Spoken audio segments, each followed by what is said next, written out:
saludo al maestro Ricardo Sevilla, coordinador de opinión y de investigaciones especiales de Regeneración MX y obviamente miembro de esta familia sin censura. Querido Ricardo, ¿cómo ves este nuevo tema para debatir? El presidente dice que el Poder Judicial está podrido, que no quieren sus compañeros Arturo Saldívar, y Arturo Saldívar, antes de que se presente el tema a la Suprema Corte de Justicia de la Nación, dice que mejor no, que no le va a entrar a esto de la ampliación de mandato. Te saludo, Ricardo.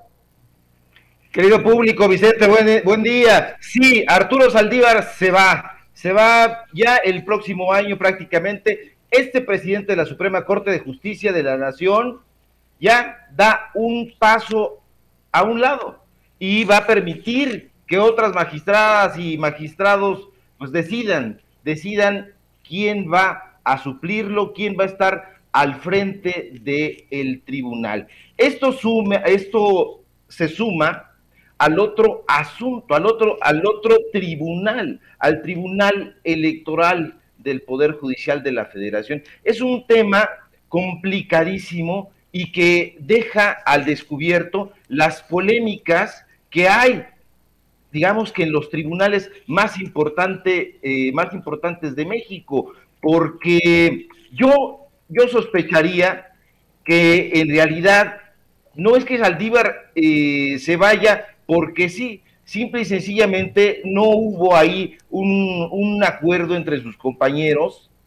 no lo quieren, no es santo de su devoción y prefiere dar un paso a un lado a ponerse como en esta pues esta situación tan penosa en la que se encuentra actualmente Vargas, magistrado que ayer destituyeron, o ya no se sabe si destituyeron, pero que sencillamente no se quiere ir. Y a mí me llama mucho la atención, público Vicente, que esto no ponga también al descubierto a los medios de comunicación, a estos medios de comunicación corporativos que no hablan en estricto sentido de esta crisis, de lo que el presidente llama pues un tribunal que está podrido, y está podrido porque los magistrados y jueces y tribunos que lo componen son personajes que están siendo investigados, que están siendo depuestos y que además de que los están prácticamente corriendo, no se quieren ir, pero que adicionalmente sacan a uno que es terrible y colocan a otro que es peor. A ver, sabemos que las noticias falsas, que las noticias engañosas siempre han existido, pero a partir de el surgimiento de Internet, del surgimiento de las nuevas tecnologías de comunicación, esta información engañosa, las llamadas fake news, se han expandido no solamente aquí en México y no solamente en el ámbito político, sino se han expandido por todo el mundo. Y decir todo el mundo no es una metáfora, decir todo el mundo es decir todo el planeta. Y estas redes sociales que vienen acompañadas por estas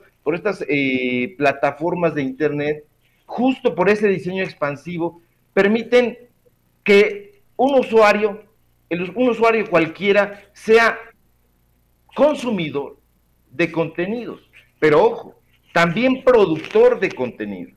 Y eso permite, esta facilidad, que esos contenidos engañosos y fabricados se difundan con mayor facilidad. Y no nos están dando contenidos rigurosos, ya no digamos periodísticos, sino simple y sencillamente contenidos reales de lo que está ocurriendo en los hechos concretos. Y de esta manera se genera un circuito vicioso que permite que una noticia falsa se replique miles de veces en cuestiones de segundos. Y eso lo saben estos medios de comunicación corporativos y por eso utilizan las redes sociales para desinformar. Porque, por un lado, los hipócritas dicen que las redes sociales son un cáncer que está atestado de odiadores del libre mercado y todas esas tonterías que están acudiendo. Pero por otra parte, Ellos son quienes más las utilizan, y las utilizan para desinformar, y las utilizan para sesgar, para influir en el criterio y en las decisiones de, en este caso, las mexicanas y de los mexicanos, y no nos están poniendo, como se dice aquí en mi barrio, la película completa. Estas empresas de medios, como el Reforma, el Universal, el Financiero, se han encargado de agrupar a un buen número de periodistas y supuestos intelectuales. Ya los hemos mencionado, ya les hemos puesto el dedo en el rostro para que la gente los conozca, pero estos personajes pues son pagados para difundir estos contenidos que están, insisto, a la mitad, que están sesgados, que son engañosos, y aprovechan este contexto de la llamada posverdad, que es un término que por lo demás no hay que olvidarlo, es definido por el diccionario de Oxford como una palabra, como un concepto que se refiere pues a circunstancias en donde los hechos objetivos, los hechos que ocurren por sí mismos, no son tan importantes en el momento de modelar, de establecer los criterios para que la opinión pública, para que la gente no se vaya solamente con las emociones y con las creencias personales, sino que haga una evaluación justa. Estos medios de comunicación los aprovechan para eso. Es un hecho inapelable, Vicente, público, y lo hemos dicho aquí en Sin Censura, en Regeneración y en todos los espacios donde podemos participar, que el periodismo de calidad, no el real, no voy a caer en esta estulticia de investirme o investir a algunos compañeros como los periodistas de verdad. No, el periodismo de calidad, y me refiero al que investiga, al que no está comprado, al que no padece los estragos del soborno y al que no siente la nostalgia del chayote, está sufriendo el impacto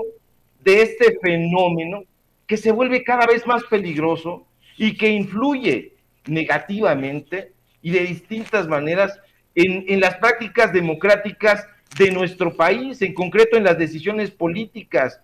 ¿Quién va a ser colocado como administrador o administradora de los bienes públicos de nuestro país? Realmente no sabemos quiénes son. ¿Por qué? Porque los medios de comunicación nos colocan a un personaje a la mitad, sesgado, como este sujeto que, insisto, ayer en el Tribunal Electoral del Poder Judicial de la Federación sale como un prócer de la democracia y dice, bueno, pues el respaldo de estos magistrados lo coloca como el nuevo presidente. Por un lado tenemos a este personaje Vargas, que ya ni siquiera vamos a dar su ficha porque ya la dimos ayer, ya se le han hecho entrevistas a granel y ya se ha encargado de defender su causa, pero no se quiere ir. Increíble, a diferencia de Saldívar, que dice, bueno, no hay condiciones para que yo me quede, que ellos decidan. Pues bueno, esto es una expresión de democracia, que debe permear siempre en la visión de un juez, de un magistrado, de un personaje que se debe encargar en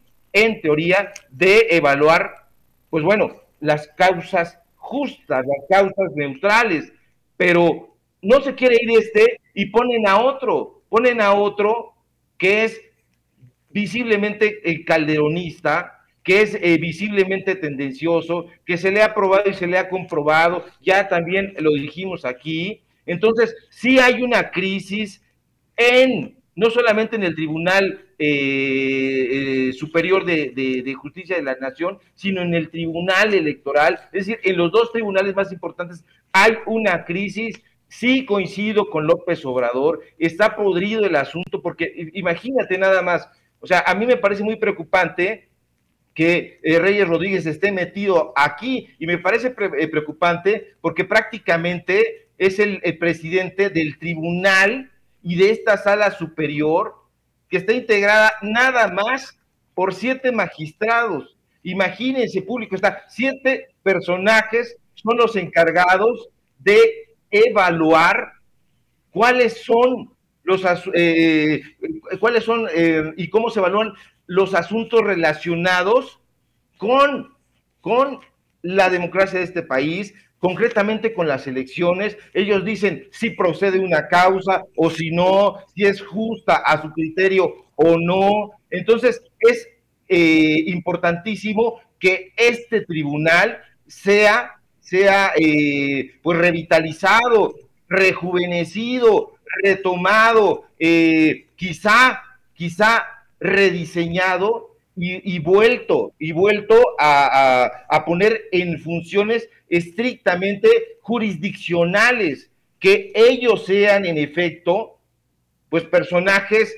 yo no digo que perfectos, es una estupidez, pero que no sean personajes que están siendo investigados por la unidad de inteligencia financiera, que no sean personajes sobre los que pesa investigaciones por enriquecimiento ilícito, que no sean tipos demenciales que le han deseado la muerte al presidente y que después dicen que no, que tiran la piedra y esconden la mano. Esto